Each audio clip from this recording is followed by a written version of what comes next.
going on, everybody? It's me, Mark. I am here at MomoCon 2024, and I am joined by my special guest, Mr. Hilton George. He is the founder and owner of BlerdCon up in Maryland, DC. Nope, DC. We just have some things to discuss. How are you doing? Welcome back to the show. Day 2 of MomoCon has been good to me, and having a good time, enjoying the friends, family, and fun. Okay, cool. So you already know why we're here. We're here to talk about the importance of Black-owned conventions, and specifically Black conventions that cater to the Blerd space. Yes. Given with recent activities that's happened over the last, say, 6 or so weeks, and you probably know a lot more than I do, it came to me that there was a need for a particular set of con that caters to the Blerd space, Black nerds. And, BlerdCon came up and it got canceled again. And the outcry from the community was a little egregious, but understood. And I just wanted to talk to you and just kind of pick your brain about what it takes to run a convention like BlerdCon, especially with your interview that you gave us yesterday. There were some things I wanted to just kind of sit you back down and just let's see if we can talk about it. Oh, sure. So the first thing I want to ask you is this. In your interview yesterday, you mentioned that there's no rubric, there's no guideline to what it takes to run this type of convention, but there is a need for this type of convention. Is it possible that we could possibly, between you and some of the other owners of Black-owned cons, could work together, come up with a conference or something and come up with like a guideline of how to do this, who to call, who to contact, and people who are willing to help out in the community to make a Black con successful?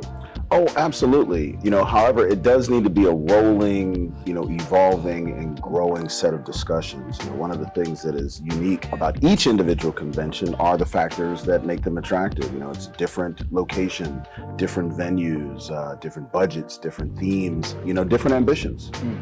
Some conventions that come up, they want to be small, they want to be intimate, they want to be very concise and very narrowly focused. Others want to be a panacea. And depending on what kind of venues you're working with, what kind of timing, what kind of resources, team building, and where you are in your business acumen, your business setup, the advice that you get to the same question from one individual to another can be completely different. Right. So the key would be to have a set of ongoing discussions and interactions about that in the same way that you see it at almost any other long-running convention. If you look at the panels and the workshops, right. They're all kind of like, oh, these are like all falling within the same subject matter. Or I'll see a panel that was run the year before and the year before and the year before, but because, the genre and the people and the circumstances and everything change, the discussions and the panel content changes. And as long as that evolution and that ability to be nimble and to have a space where individuals can connect, as opposed to maybe, a singular loudspeaker of, this is the way or this is the format, it would be better. And, just finding a way to make that work where folks can interact and they can connect and they can share, I think would be the most valuable, and it's very possible indeed. Okay. So also in your interview, you mentioned something that really kind of shook me a little bit, but as we are African Americans in this country, I get it. It made so much sense you said it, but if one Black con fails, it negatively impacts other Black conventions. And I wanted to ask you, one, why is that? Because that's only the case for like things that are meant for people of color or more or less a marginalized group. If this was like MomoCon or DragonCon and one of those cons got canceled the week of, well, that would be a whole completely different issue. Let's start there. But a splash in the water we have not seen before, but yeah. Right, but certain cons don't have that rubric to follow, that guide them that if this con fails, then BlerdCon is gonna suffer in some degree, or DreamCon is gonna suffer in some degree. That's only the case when it comes to to the cons in the Blerd space. Why is that? It's because it's such a nascent field.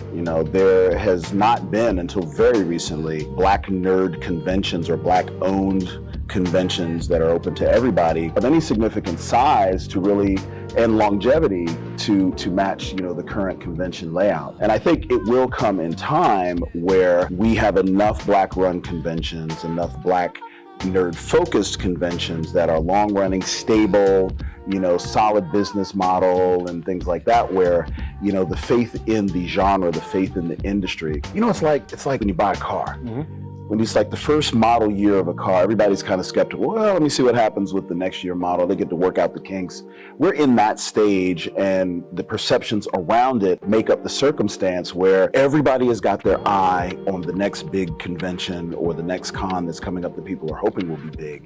And so there's a microscope on that because there's so few of us and so few that have both persisted and have been initiated, that there really isn't this long track record of success that would counter any stereotypes or any, sense of, cons run by Black con runners, have this track record of, stable, running and stable growth. And I think until we get to that point, we're always going to be seen by the last convention experience that people had with Black con runners and cons that are run to cater to Black people. That's actually so true. I agree with you there. Since you have I don't want to say the most successful Black-owned con, but it's kind of technically true. You have the most successful Black-run con. You've been out for more so years. You've hit the 5-year gap and succeeded, and you grow every year and every year. And you have spawned, I don't want to say copycats, because in this situation we do need other Black cons, but you have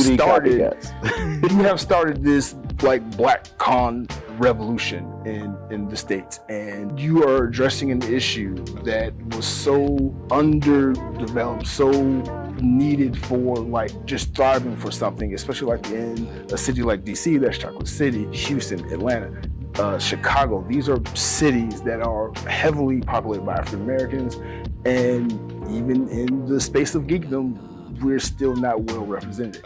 You started that. What do you think is the key to BlerdCon's success versus any of the other Black-run cons? Well, because there was not already this long-standing community of Black-run conventions and Black-owned conventions and cons that are catering to Black nerds, I enlisted the help of conventions that had all of the basic core components of longevity and finance and knowledge and acumen and community, and we're sitting in one of them. I understood right away, as much experience as I had in con running and in events marketing and management, that there was a ton of things that I didn't know. There was a ton of things that I didn't know that I didn't know, and a whole lot of stuff that I did not know that I didn't know that I didn't know. Right. And these are the questions that we don't even have enough knowledge to ask. And I did not want to get tripped up by that because my life was on the line. Right. When you liquidate all of your stocks and you liquidate all of your money and you start moonlighting at your job and putting your career on at risk, you say, okay, how do I buttress this up so that my chances of failure are minimized? And I basically, as I was saying in the other interview, I went to a conference, which no longer really happens, called Project Anime, where all of the convention runners come together from a region. It's based around Anime Expo, and basically stood up in the middle of a room of 150 con runners and just said, hey, my name is Hilton George. In a year, I'll be running the first year of BlerdCon, the Black Nerd Convention. It has not happened yet, and I'm here to learn as much as I can from the people who know the most. And I just kind of opened myself up to as many, people who are doing this for decades and decades and decades, who just had core advice. Hey, watch out for this. You definitely need to do that. I mean, this is how you should set up your security and your ticket module and sales and your goal setting and your budgeting and all kinds of things that I had no metrics for because I had no experience. Right. And this is kind of the infrastructure that I'm talking about that we don't have in the Black nerd space for Black nerd conventions. And so, that's what I'm hoping to replicate or find a way to replicate, because we were able to avoid a lot of those potholes. Miscommunications, misconceptions, misinformation about what a successful con looks like. Right. Everybody thinks that their con is going to be 20,000 people in the first year. And we're going to take over this big venue because I've got this many followers on TikTok or this many followers on Twitter and blah, blah, blah. And the truth is that, we are the most skeptical about the things that are set aside directly for us. Right. There is no harder audience or judge or community or customer base for Black-owned, Black-run cons than Black people. We're often the last people to sign on, and that is really, the thing we have to recognize and allot for. Right. And we did, and I think that was one of the main keys to success. I was able to build an amazing team with people who had been in the con running business for decades, and just putting the right people in place, and then be open to being wrong. You don't learn anything by being right? Right. You can affirm that your track to any given knowledge or wisdom was right because it works for other people, but being wrong is the learning opportunity. Have people around you who tell you bad news, tell you that's a bad idea, tell you to rethink your position or turn left when you think you should turn right. Putting yourself in a position where being challenged and being outright disagreed with is usually the best environment for you to grow and the best managing environment for you to be in, especially when you were someone like I was, who had core knowledge about events running, right, but maybe not specific knowledge about nerd convention running. Right. And I think my team, the people I were able to assemble, the team that I was able to access through this community that we all exist in right now of cons that are pre-existing, was the key. And I don't see other new Black-run, Black-owned, Black-focused conventions tapping into that resource. And if you ever heard me be concerned in general about the state of new con genesis, that's where a lot of my consternation comes from. Because you know what? I'm not seeing these people buzzing around the people who I know the most about this stuff, right? Let alone me, whether they talk to me or not. And then, the time most of them hear about these cons is after they're canceled and after they've made bad news. There's a lot to unpack in what you just said, so I'm going to take this time to piggyback off of that for a second. You can lead a horse to water, but you cannot make them drink.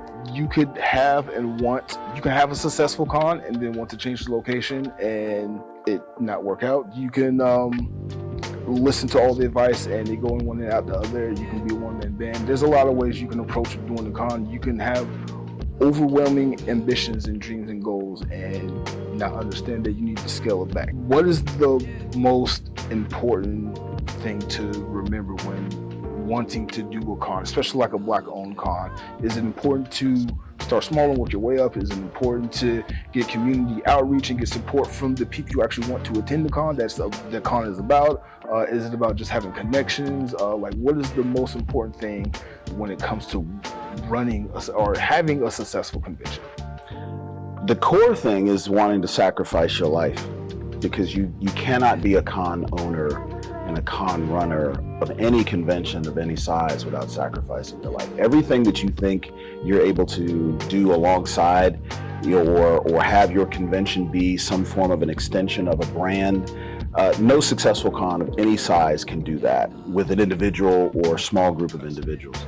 Larger groups are able to do it. You see this with DreamCon, is building off of the fame and notoriety of RDC, right. But the network of people that they put together as a team is so much larger, and people will never know how big and how capable the team they have put together to make Dream come true. And that, I think, is like the exception. A lot of the folks that I hear kind of ruminating about going into con running are thinking of it, like I say, as like an extension of their brand or the next logical step to a podcast or a cosplay community or something. And they don't know how daunting it can be and how overwhelming it can be. When I was doing this and I was sitting on the board of a nonprofit and I was a senior administrator at a college university and doing this, my life was a shambles. I was losing sleep. Y'all don't know this, I'm 27 years old. Look at all this right here. But I'm not 27, I think. But the point is that if I do not see the fire in someone to say, at some point, it doesn't have to be you sacrifice everything for your year one, but the understanding that if I do this right for 3 years, 5 years, 4 years, this is going to grow to a point where I'm going to have to do this full time. And am I ready to make that commitment? Am I ready to take away my ability to be a cosplay, a famous cosplayer? I was a cosplayer doing it. I was enjoying the environment just like the rest of these cosplayers. I can't do that anymore. Right. I can't walk around the con space with a Deadpool mask on, having fun, because everyone wants to talk about BlerdCon. And I had to sacrifice that in order to make BlerdCon the priority. So that's the first thing. I think that's really, if that isn't there, none of the other stuff will fall in place, because everything is going to require a piece of you. And that might be a financial piece, or that might be, personal relationships or other ambitions. Like, I can't go on vacation. I got to go be at this convention so that I can represent and build up, the momentum and the community and the enthusiasm around my convention. So maybe I can't go on the family vacation like I do every year to Virginia Beach, or maybe I can't go with my homeboys down to Miami for the fellas trip, or, all of these things that you're wanting to do. Those sacrifices are necessary, especially in the first few years. And without it, that's just not going to happen. But to the larger point, you have to build a team. You have to have the financial backup to do it. You have to be able to plan to make a convention that you can pay for out of your pocket up till you open the doors and let people in. And if you don't have the solid financial standing to take that risk, then all of the decisions that you are going to make, the key decisions over the arc of building the convention, promoting the convention, building your team, negotiating where it's going to be, all of those things are going to be based off of the zero money scenario, which is not always the right way. It's great to get free stuff, or it's great to get discounted stuff and all that, but you can't plan around that. But if it's a necessity because, I only put a couple $1,000s away for this, and now 2 days that money is gone, what decisions am I going to make? So those are just a few of the things that come to mind when I think about what do you need in the core to start a successful convention and have it persist. Like I said, I've been researching what it takes to run a con, and I have been flabbergasted by a lot of the things unknown things. Like, you are responsible if a guest don't make their money at the table. You have to reimburse them the difference. That completely blew me. I figured it'd be like, oh yeah. I get it. They have to have a certain amount to make, and if you don't make that, then that's that. Yeah. But again, that blew me, because you could have a big star there, and say a Johnny on Bosch at a Ranger Stop and Pop, and no one goes to them for that. But at MomoCon, they were the big star there. You got to pay him back that money. That's crazy. That is crazy. Yep. The last thing I really want to talk about before I let you promote BlerdCon, community support is big when it comes to, especially for a Black-owned convention that's catered to specifically Black people. Like you said at the beginning of the interview, Black people are the last people to sign on for something. We need proof of pudding and receipts before we put our name on anything. Yes. Or attached to even spend a single red penny on something. We need so much to be done and together. But in the case of a BlerdCon, we don't get the support from the community first. The con may suffer. We have seen that time and time again. For a Black-owned convention, is it important to not only reach out to the Black community, but also reach out to every nerd space to get support, regardless of the niche you're covering? And with that said, answer that first question first, then I'll bring up the second part. Well, I would say yes. And, as I described where a lot of our support came from, right. It was from the white-owned and white-established community of conventions that was already in existence. And so the short answer is yes. I think the slightly longer answer is that you're not just looking at people outside of the community or cons and infrastructure outside of the community. Convention infrastructure does not have a race, right? Right. The proper practices and, the way in which you navigate and negotiate and form a convention is a methodology that has to be taught, and it is regardless of race. So you have to access the people who are doing that, and if there aren't Black people doing it, the people you need to learn from and attach yourself to have to be whatever race that they are. Right. Because what's important is accessing that knowledge base and the support that comes along with the people who are doing it that you may need to call upon if you get stumped and all of that sort of stuff. So the race of who you are working with behind the scenes is almost negligible when it comes to that. I have plenty of non-Black people who are, both current and past members of my team who both believe in the mission, but then also bring a unique knowledge base that have enriched the convention. And every Black-owned business of any size says that and should say that. Right. Because they're, I'm just going to keep this really 100. We are not everywhere. Right. where is the Black-run convention sound and light company? Not there yet. Right. Might be one coming up in a few years. I'll keep an eye out. But right now, they're white-owned. So the people I'm working with and negotiating with and working with the con, they're white-owned. So if you're going to go above and beyond and you want to have a convention that's above and beyond, your customer base has a baseline of expectation that you have to meet. And if they look and they see your sound and light system is janky, or if they see that, the way you do your furniture, your catering or whatever is not, really up to a quality base because you prioritized, I have to do everything black, whether or not these black contractors or black, businesses are ready for this scale or ready or understand the needs of a multifaceted event this way, can ultimately hurt your convention. Now, when those businesses come about and they are emerging and we are growing in these spaces, both as contractors, as talent, as con runners, then you have to put yourself in a position to help those people and work with those people because that's the mission. But you also have to remember that at the end of the day, your community, your attendants, are not going to sit back and check boxes on everybody who's in a room or every aspect of your convention, say, well, that was Black-owned and that wasn't. And they want to see a baseline of quality. They want to have a good experience. They want to be in a place where they can not think about where they are enough that they can connect with one another. And that's how community is built. If people are thinking about where they are and who's running this and the mechanics of what's happening around them, then you're not finished. You didn't finish building the convention. Your convention should be like Disney World. It should be like a magic kingdom where nobody sees the gears behind the scene. Nobody sees the wizard behind the curtain.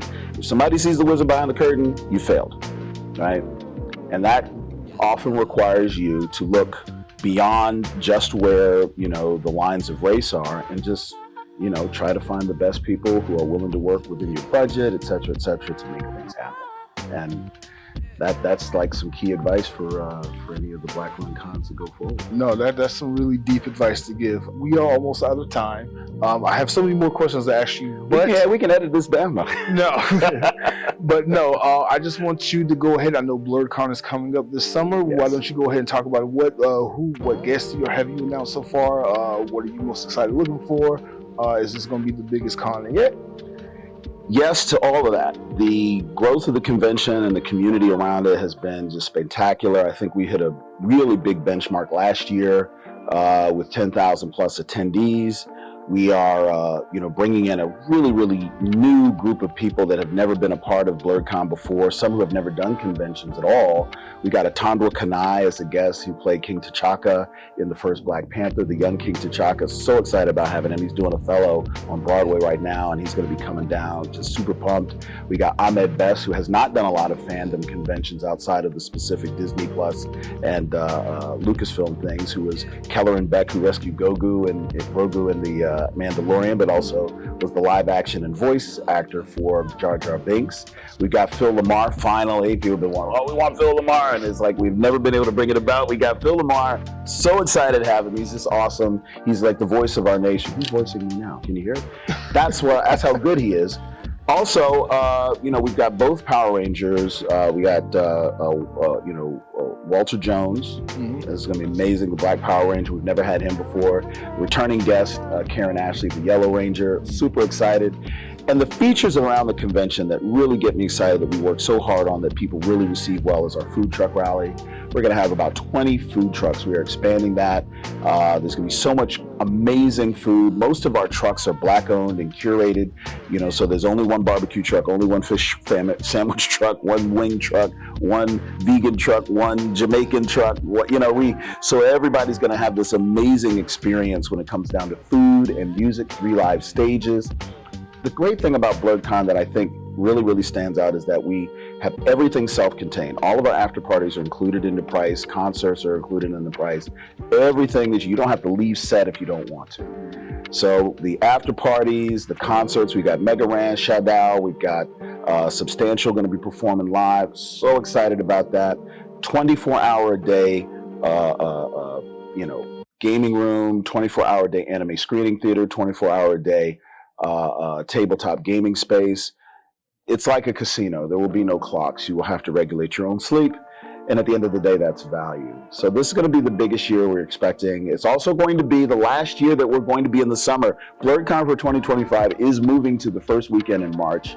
It's getting really crowded in the summer season. There's only so much PTO. We understand. There's only so many contractors and so much money and travel time for you guys to go to cons. Being in March, I think, is going to be a really great evolution for the convention. And we're really looking forward to that and seeing more and more of the community and more partnerships. So we're pumped. July 12th through the 14th at the Hyatt Regency Crystal City, about 500 yards from Reagan National Airport if you're flying. And we're looking forward to it. I'm so happy you said you changed the dates because you're right, PTO don't grow on trees. You offered me a press pass last year. I was like, man, between MomoCon and BlerdCon, I'm like, what are you expecting? Every week there's a con in the summer. Right, especially in Atlanta. So first week of March, I got you. You will be the official start of my con season next year. I've never been to a black-owned con. Really? Oh, snap, we'll be your first? So there was supposed to be this con. Oh, okay, here we go. We circle back, and we're back at the beginning. We are back at the beginning. Put it on loop. There was supposed to be this con. It was a nerd con. It was urban, and it got canceled for the second year in a row. And I broke my heart. I cannot believe how I don't even want to say disappointed because I understand. I did the interviews. I talked to Roy. That con meant a lot to me for so many reasons. Like, I'm in Atlanta.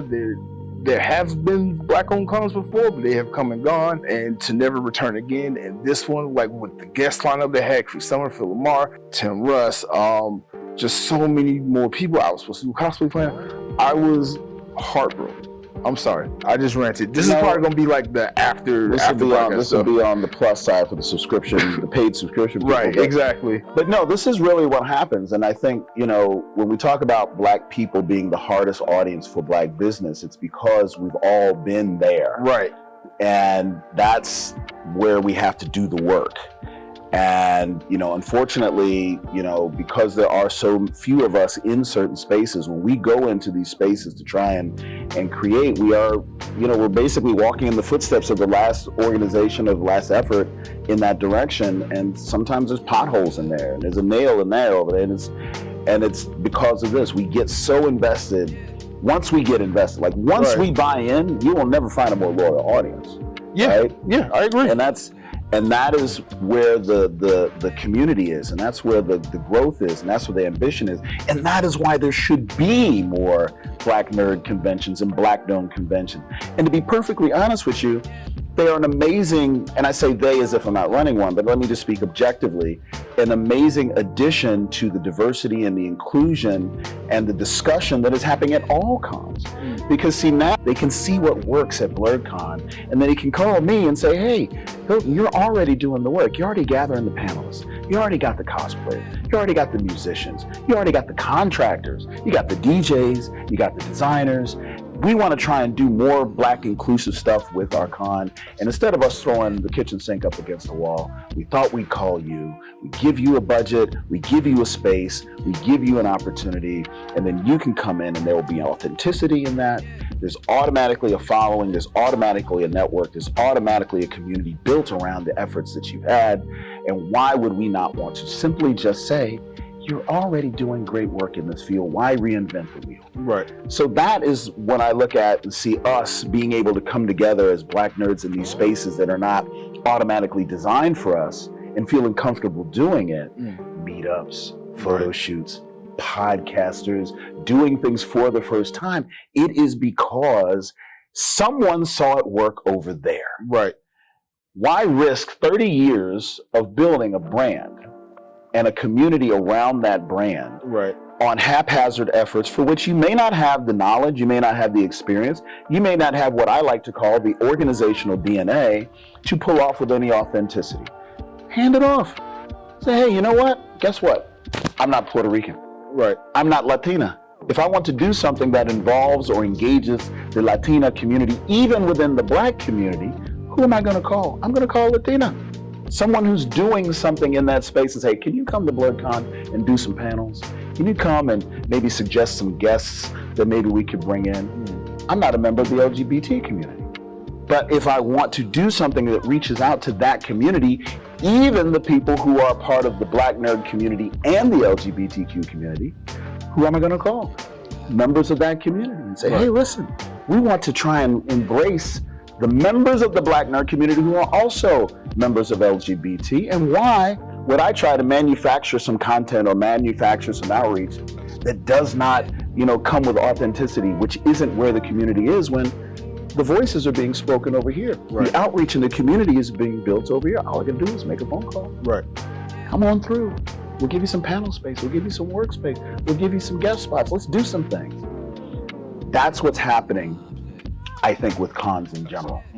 And as long as we are able to do that and do it successfully, there's going to be more bloggers, there's going to be more interviewers, there's going to be more podcasters, content creators who are asked and allowed and encouraged to come to these general spaces, succeed, and do what it is that you're already doing, instead of having to manufacture it out of whole cloth, which nobody wants to do. Right. So it's a huge opportunity, not just to make a strong Black nerd convention over 3 or 4 days, but to build a Black community that will come together in space after space after space after space, at the grassroots and at the organizational level, because they see what works, they want a piece of it, and we can bring it to them. It's the open marketplace. So when one fails and someone else from outside the community sees, well, that didn't work, they might not know why it didn't work. Right. Well, Black people just can't get together. Black people just can't get together. Maybe they don't want it. Right. If they did all of that over there, got this guy, and you're representing more than just you. You're upset and disappointed. There's hundreds and hundreds and hundreds of people who are just as disappointed and as upset as you.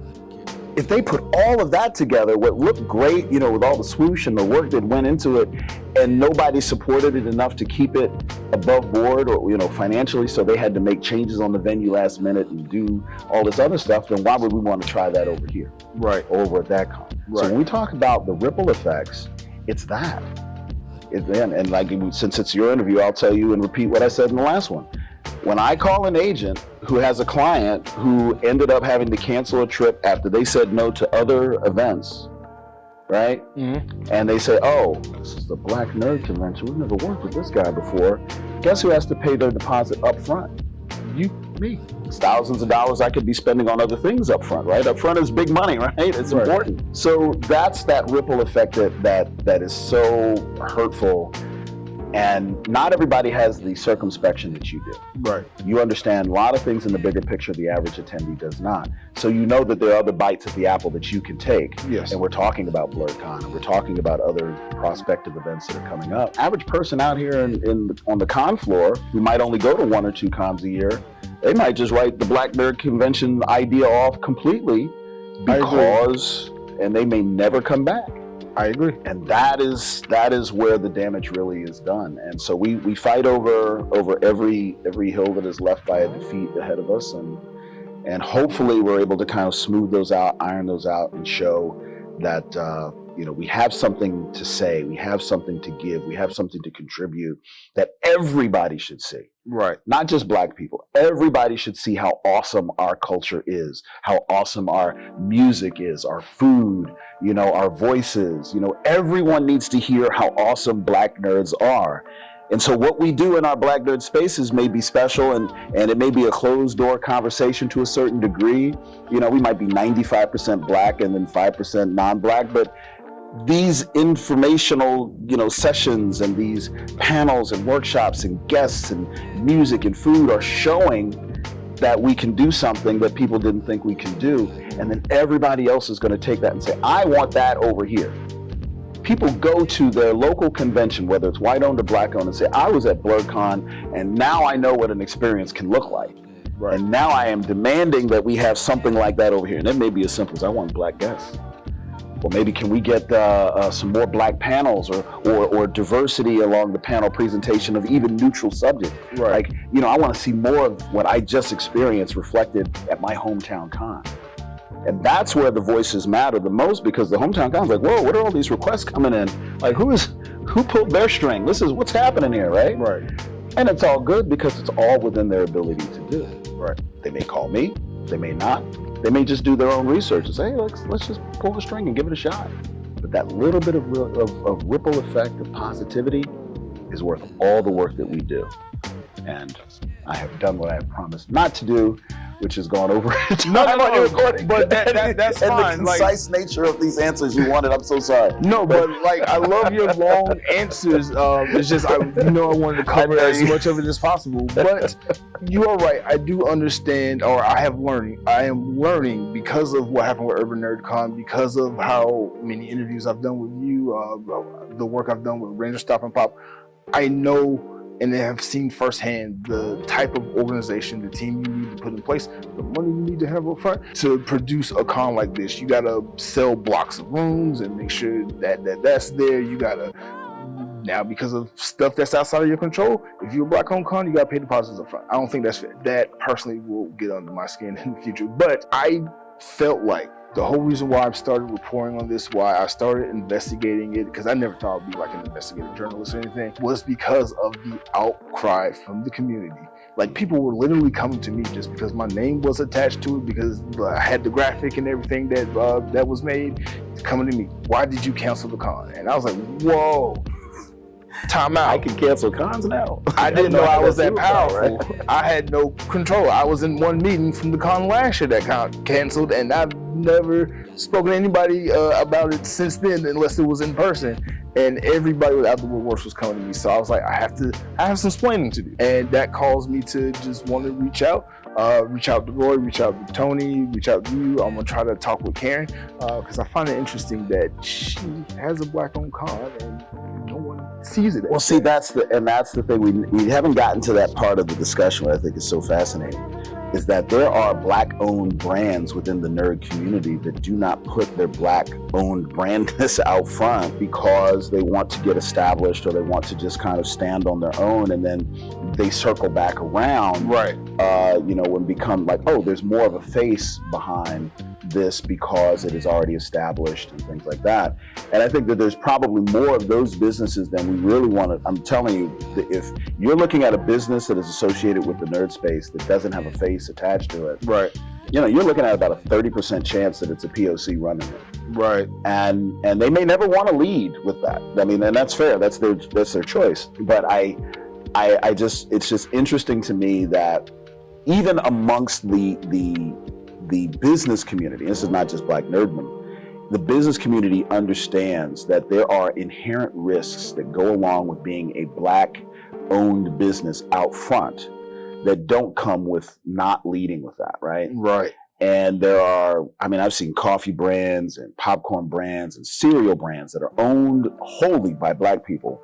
And I'm like, I buy that coffee. I had no idea you were black. And he's like, well, I don't think we would have gotten into Trader Joe's if we had led with the black-owned coffee thing. I said, but I thought the black in the name was the bean. He's like, well, sure. But, it's that kind of a business dynamic that exists. Right. And, Ranger Stop and Pop has got a universal across the board, appeal that does not necessitate having the black-owned piece of it out front. Right. And so that is a case where you can do that. But there are a lot of black-owned cons or black-owned brands that are out there that we don't know about. And to your point, this isn't just about Urban NerdCon. Right.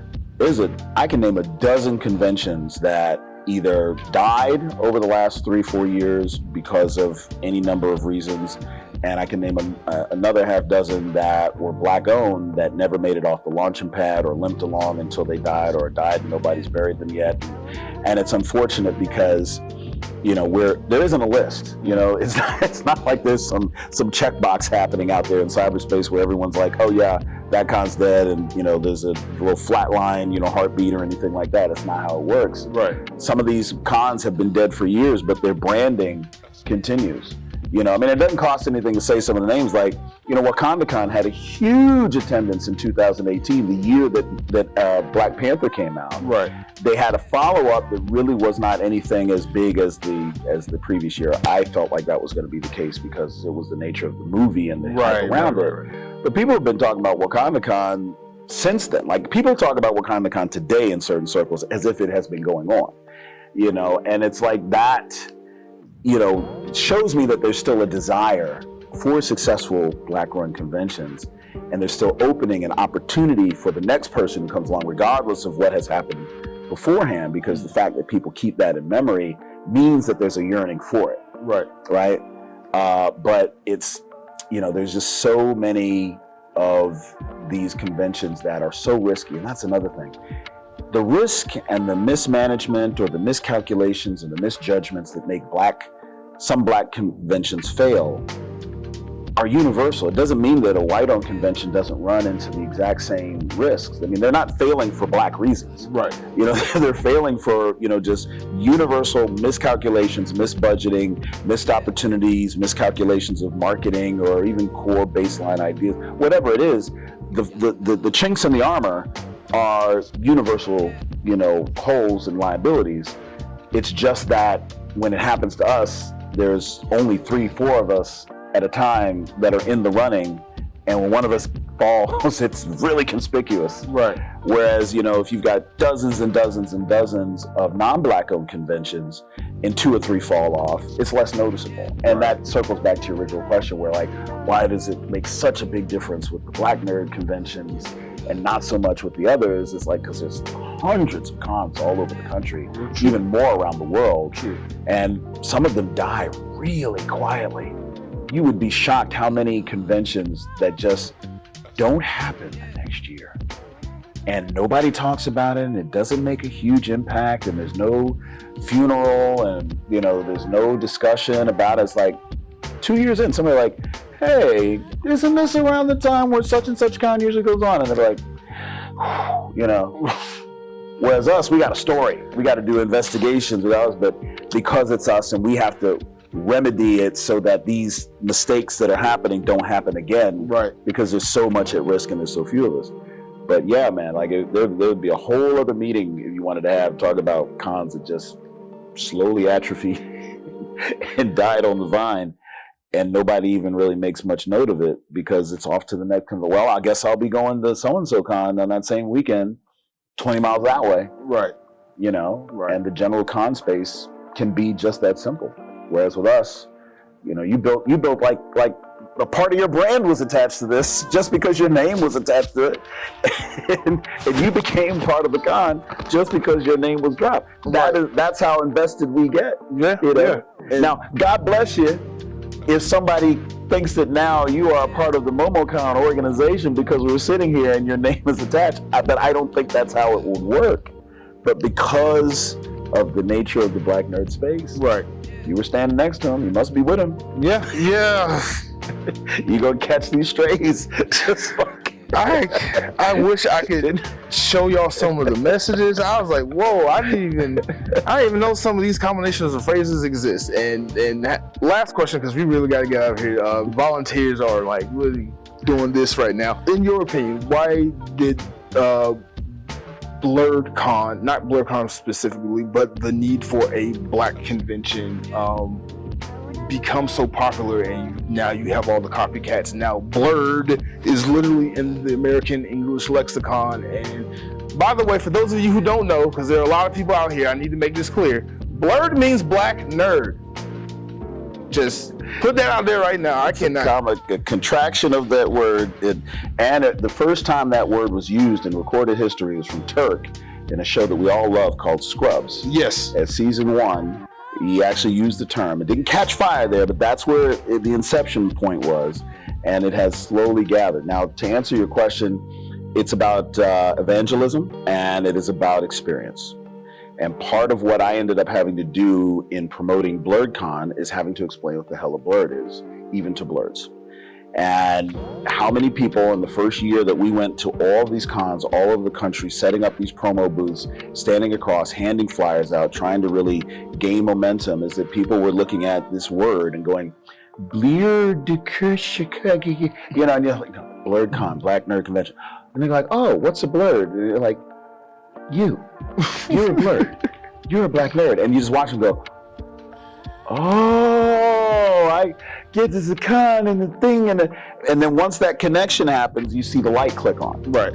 So do that times 8 years, of going to a dozen or 2 dozen cons and con spaces and setting up promo booths, doing panels, workshops, interviews like this, and evangelizing the word Blerd, it's kind of on the tip of everyone's tongue. And I do love that I take a little responsibility and blame for bringing that word up for its next ramp. But I do think that that word had meaning in the time in which it was kind of pushed. Think about what was happening in 2016 when I was out on the road, the face of the con. Donald Trump was running for office. Let's try not to talk about that. Everybody who's brown or minority or at-risk group started running for protected spaces. Yes. And that's where you heard the term safe spaces didn't take off until Trump came around. Nobody said safe spaces before 2015. Trump comes around and we see how many people around us in the nation agree with the kinds of things that were like, wait a minute, I thought that was just my drunk uncle on Thanksgiving to talk like this. And now we find out that a third of the country is on board with this guy. Election happens, 2016. 2017, the inauguration happens, and now we're under the Trump administration, and everyone's looking for safe spaces. Everyone's looking for, shelter. And here's BlerdCon, right? And we're promoting LGBTQ. We're promoting brown, Latina, Afro Latina. We're showing the safe space. So there was a momentum that was not there before. What else was going on that year? Black Panther. T'Challa showed up in Civil War. Boy, we didn't feel any blacker in the nerd space than when we saw that man going after Bucky Barnes. And we love Bucky, but we was like, get him! we was like, oh, he getting in Bucky's ass. We was like, what? And then we found out he was going to get a movie, and Ryan Coogler was going to develop it. Oh my God, you couldn't tell me nothing. The hashtags went crazy for that. Now, BlerdCon's in the middle of this. This is 2017 summer is the first year for BlerdCon. Trump happens 4 months before BlerdCon. Black Panther is 7 months after. So by the time we go from year one, where we tripled our estimate of 600 people to 1,800, we had 1,800 attendees. And then by the time we come around the clock to 2018 and we double that again to 3,800 is because of where the world was, right? And there wasn't, there were black spaces that nerds could go to. You had some comic book conventions, creator conventions, author conventions, but they were kind of small. They were in these, they were in New York, and they were in Detroit and stuff, but they hadn't really reached beyond their borders from a branding perspective and that sort of thing. And the black nerd culture focus had never happened in a con, right? Right. So focusing on the people, focusing on the culture, focusing on the experience of the individual is what BlerdCon did. And going into that is really what made it successful, because that space didn't exist before we made it.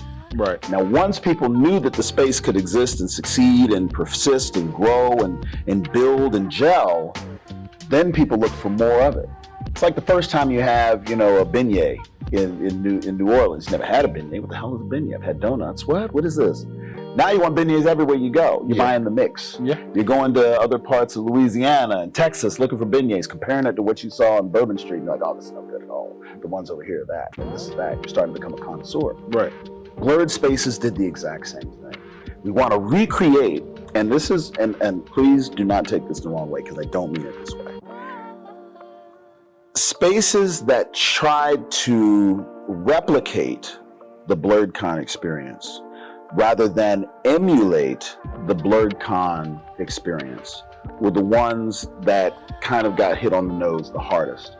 Even if they didn't fail outright, they missed their potential because they weren't doing something new with what was being already generated. And if it was just going to be another group of black people coming together and that's all that's necessary, and then the BlerdCon magic is just going to happen because that's all I know from what I saw when I went to BlerdCon, you miss some core components of it. And the places that emulate, because people talk about copycats all the time, and I'm just like, no, I don't mind copycats.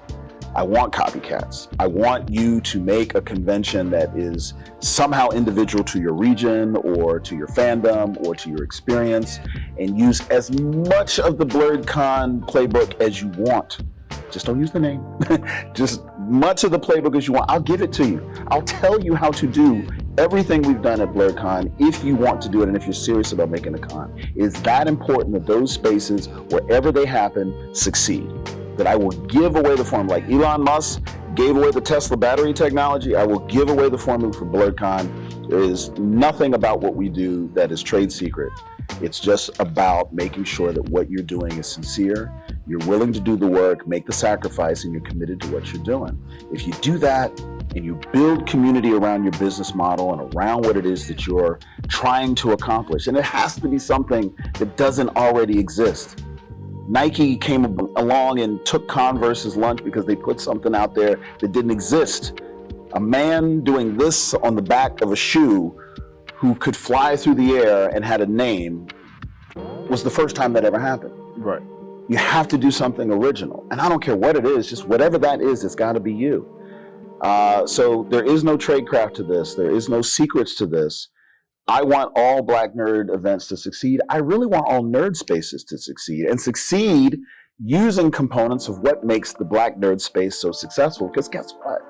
Everybody likes Black stuff. Music, food, cosplay. What we do is awesome. It is. And no matter where we do it, it doesn't matter if there's 4 Black people in a crowd of 100 white people and you start playing some hip hop, everybody's jumping up and down. I'm from the South. Black people and white people eat fried chicken the same way. There's no self-consciousness in the dining hall of Bojangles in North Carolina. We're all sucking the bone down to the marrow equally. It's not a Black thing. We are all enjoying good food. We're all enjoying good music. All we want to do is to have proper attribution. We want to have, historical context. We want to let people know that they are experiencing a bit of our culture, right? Think about this. The best Mexican restaurant you've ever been to in your life was full of Mexicans in there eating, wasn't it? If I go into a Mexican restaurant and everybody in here looks like you, no offense, you're a nice little guy, but I'm thinking, well, maybe this food is probably not going to be the most optimal Mexican food that I can find. But if Mexicans sign off on it, I'm in. Don't have to tell me anything. Right. So when people experience things that are of our community, and we actively share these things, even though some people frown on the idea that everything's appropriation. Well, it's not all appropriation. We share so much of who we are, what we do, because we want to be a part of the larger community on equal terms, just like everyone else. But when people know that it's us, and they know the context of what we're sharing, our music, our food, our cosplay ideas, the characters, the original Black characters we create, we get to tell that story. The artist is over there, and this is the were-spider, and here is that is where the exchange should be. Right. So these spaces matter, and these spaces can exist anywhere. They don't have to be just in Black nerd spaces, but I'll tell you what, if we do not generate the spaces with the rules and the context and the infrastructure that it needs to survive outside of the nerd space, it won't. It's like what happens to cotton candy when you take it in the air, where it's like, oh, it's cotton candy, it's great, let me take it in the pool. What happened? Gone. Right. It's a blue stain in the middle of the pool. It doesn't taste like nothing, right? So you got to protect it, right? You have to contextualize it. You have to share it in a very specific, open way so that people know that there's value in what you do and the ripple effect of the thing that you create, whether it inspires someone else over here, even if they're in another community, to create and generate in a new way. That line of succession still goes back to you, right? Right. That's what we have to do, and we don't do that outside of our own spaces. That's why it's so important. So Black people who tell me, why do we have to have Black spaces, which some people think are what enhance or highlight or exacerbate, the separation of cultures and races in this country, it's like, I disagree. I think that the contextualization of who we are and what we create, and who we are as a community and what we have to share is something that everybody should see, but in context. Right. This whole idea of, who's invited to the cookout and who isn't. The cookout has 2 sets. We cook out in places that aren't ours. If you go to a white college and you cook out in the back of your dorm, guess what? You got white friends coming eating hot dogs just like your Black friends, right? But if you make hot dogs better than anybody else because you learned how to make hot dogs in the Black space, guess what? They're gonna find out. And they're gonna know. Like, man, there is a new way to eat hot dogs. I just found this out. This is amazing. Right. Right? Right. So when they go and say, can you show me that recipe? And then they go over to the white space with a hot dog recipe. My man over here with the Black Fraternity House made this recipe, man. And he shared it with me, and look at this right here. That's good. That's a good thing. We're growing our culture. We're growing our impact. We're growing our influence in the world around us. And when it comes to business, that is where monetization takes place. BlerdCon is doing business in white spaces, building Black community with Black culture, with Black community, right? And we're able to do that because we as a Black community are able to now connect better, more directly and more openly in spaces, whether it is for us, built for us, designed by us or not. We are meeting in parking lots at the back of malls that have been closed for 10 years to do photo shoots and jump up in the air. And I mean, we're doing that. Yeah. We weren't doing that 10 years ago. Now, I'm not taking BlerdCon credit for that, but I'm saying this is the evolution of the community. And if the business model around cons can emulate everything that I just described, everything from hot dogs to cosplay photo shoots, that is where the growth of the community is going to come from. And the more Black spaces that succeed, and the more of these spaces that are safe, the better we're going to be at sharing that which is unique of the Black nerd community with everybody else and make everything better. Making spaces, if you've never been to a Black nerd space before, you know what? I was at MomoCon and I felt comfortable as a Black cosplayer, as a Black creator, because I saw more volunteers, or I saw more Black journalists, or I saw more Black cosplayers, because we are coming together in conspicuous ways and making even spaces that aren't ours, ours.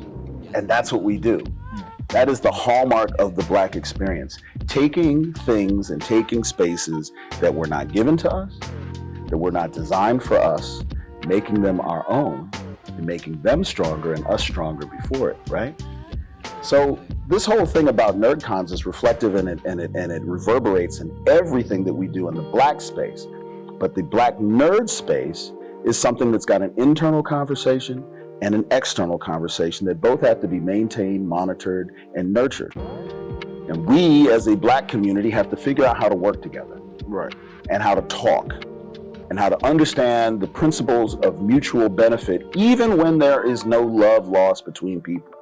No personal connections, and the animosity that can come from petty jealousies and people who just feel like I'm the only one who's supposed to occupy a space and my job is to push everyone out because my being the unicorn in a room of people who aren't looking like me is really the key to my success. That business model has to fail in order for all of us to succeed. You walk through a door and you don't open it behind you for the next person coming in, what the hell are you answering? A very, very, very short question with a very, very long answer. I don't get to talk about this enough. And I really, really, really need these words to go out into the world because I keep seeing people making the exact same mistakes time after time after time after time, and it's not necessary. There is room for us to succeed. There is a way for us to succeed if we all figure out how to share, communicate both within the community in that internal discussion that I'm talking about, so that we can be secure in a unified front when we share outside of the community. Taking our culture, taking our contribution, taking our voices, our people, our families, and bringing them and sharing them with this wider nerd space is going to have to be a deliberate act on our part and a unified act on our part. Because no one else is going to unify us but us, right? There's nobody coming from white communities saying, hey, Black people, get your stuff together so you can come over here and join us for this experience we're having. Like, no, if we come in, we got to come in on our own terms, and we have to make those rules today. And we have to do it our way. Can't be anyone else who's going to do that for us. And that means sacrifice. You're going to lose some money. You're going to lose some friends, right? Right. Family, community. There's a lot of folks that don't understand what it is to do to step outside of that norm. Do something that people don't understand, right? So that encouragement, that infrastructure of support that might be there if you wanted to be a lawyer isn't sitting there waiting for you if you want to be a podcaster and a journalist. So how do we make that? How do we access that? We're just talking about the con. Talking about the conference, talking about the community that is being built that creates that infrastructure of support. And if the support is in the infrastructure, guess what? It cannot be broken down by people who are having personality conflicts, or people having a bad day or a bad week in the economy. We don't care what the NASDAQ or the Dow does, because the infrastructure there will be permanent. The lines of communication will be permanent, and therefore the lines of support will be permanent. And when you have lines of support that are permanent, you can only fall so far down, because the net will catch you.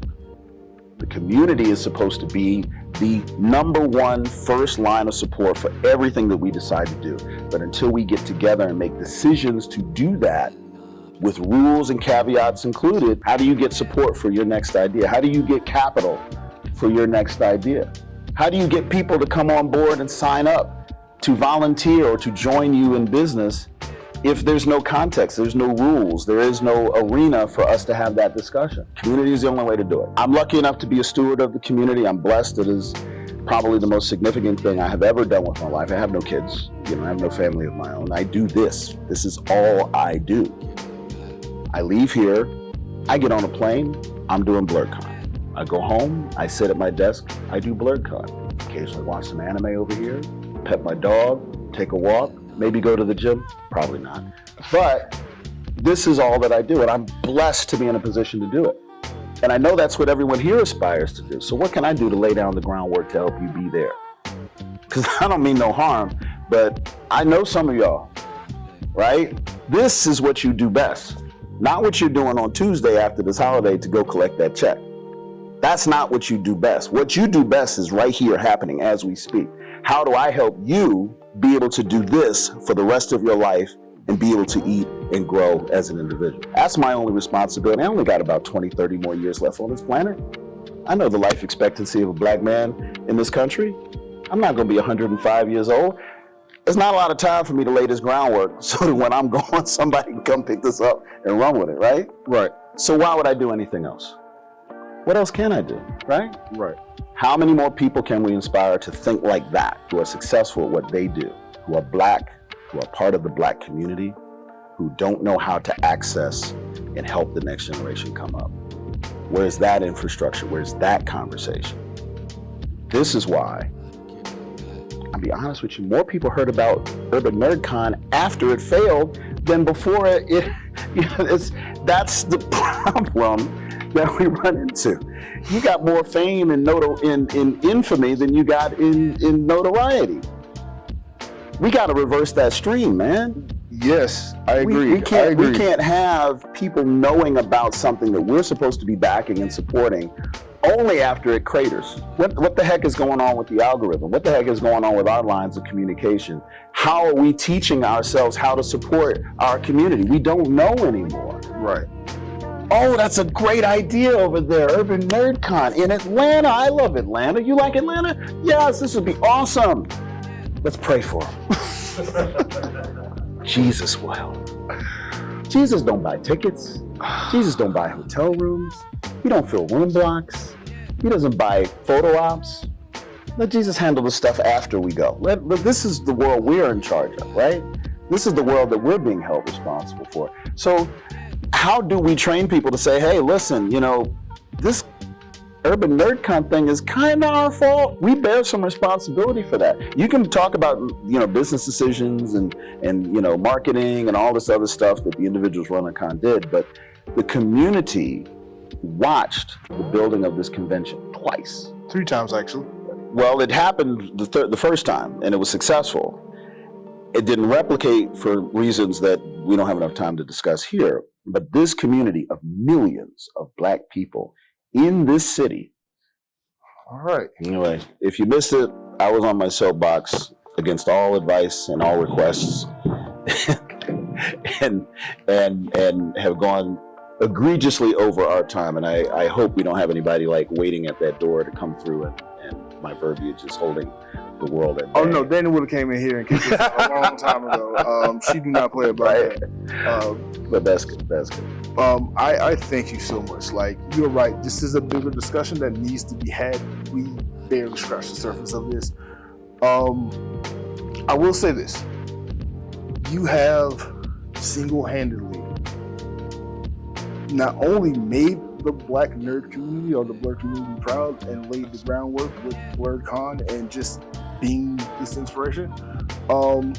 you've inspired so many people, like literally everybody in this room. It's not that many people, but like you created something that inspired so many other people. I wasn't thinking about blerdography back in 2016, 2017, 18, 19. It was just seeing it happen, seeing it grow, seeing everything else that happened.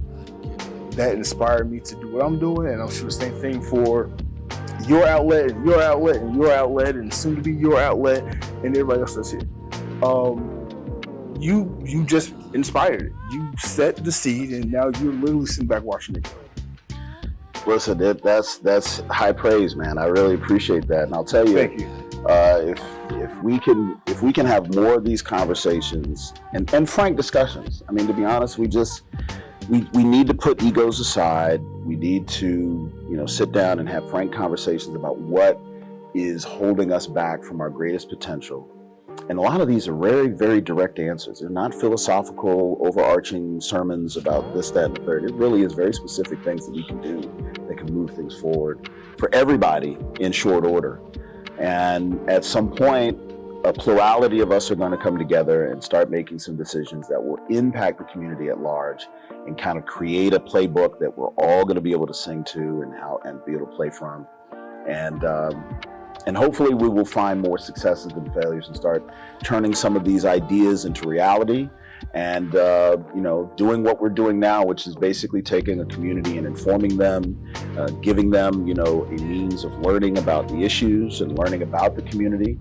And sometimes the algorithm does not want that to happen. And the better we do against that and the more we do to improve ourselves and the things that we're trying to do, I mean, these are the step forwards that matter. So thank you for sharing your platform, because I know you're a busy guy, and giving me the space to pontificate at nauseum. But hopefully to the benefit of anyone pontificate listening. about this so many more times in the future. You have no idea. I enjoy just talking to you. You drop so much knowledge and everything like that. But for everybody watching that is still watching, this has been Blerdkast. Thank you guys so much for joining me for this very special exclusive episode with Mr. Hilton George. Please, if you haven't, go check him out. Follow him on all his social media. And please buy your tickets for BlerdCon. We cannot let BlerdCon fail. And to your credit, you are buying tickets. They are selling very quickly, and I thank you for that. I want you guys to enjoy yourselves. I want you guys to enjoy the space. I want you guys to be a part of the community and feel it. And to whatever degree I and my team can play a role in that, we are thankful, we are blessed, and that is for you. Right. But this has been Blerdkast. You can check out Blerdkast everywhere on YouTube, Spotify, Apple Music, Google Music, if that's still around, and everywhere where you listen to podcasts. And you can check out Blerdography on YouTube, TikTok, Facebook, Instagram, and sometimes X, Twitter. Thank you all for watching, and get some sleep. Enjoy MomoCon too. All right, thank you. Thank you so much, man. No, thank you for having me.